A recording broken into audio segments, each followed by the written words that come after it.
Friends, good morning. आता आपले काही दिवसात 100 ब्लॉग कंप्लीट होत होते. चॅलेंज आपलं कंप्लीट होतं आहे आणि तुम्हाला माझे ब्लॉग्स कसे वाटले कमेंट्समध्ये नक्की सांगा. आणि मी ह्याच्यानंतर पण ब्लॉग्स चालू ठेवू या काय करू हे पण मला सांगा. आणि आज सकाळीच पार्सलपासून सुरुवात झाली छानपैकी.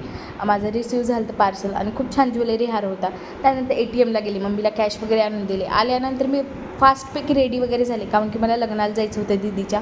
आणि मी आणि माझी फ्रेंड भक्ती आम्ही दोघी लग्नाला गेलात आणि तिथं थोडा वेळ टाईम होता. मग आम्ही थोड्या वेळ बसलात, स्नॅप वगैरे काढत बसलात. त्यानंतर जिजूची आणि दीदीची खूप छानपैकी एंट्री झाली. हे क्षण माणसाच्या आयुष्याचे खूप काही बदलून जातं. येणाऱ्या एका रिच्युअल्सनं सगळं काही आयुष्य बदलतं मुलीचं. आणि मलासुद्धा वाटतं प्रत्येकालाच आपल्या लग्नाचे खूप काही मुमेंट्स असतात की आपल्याला असं करायचं तसं करायचं. त्यानंतर आम्ही येता गार्डनमध्ये गेलात दोघीजणी पिक्चर फोटोज वगैरे काढण्यासाठी, कारण की भक्ती लातूरला असते. आमचे जास्त फोटोज वगैरे नाही, मग त्यासाठी आम्ही फोटोज काढायला पण आलात. पण आमचं बॅड लकच पाऊसच चालू झाला. आम्ही थोडेच फोटो काढले आणि आम्हाला घरी यावं लागले. बाय.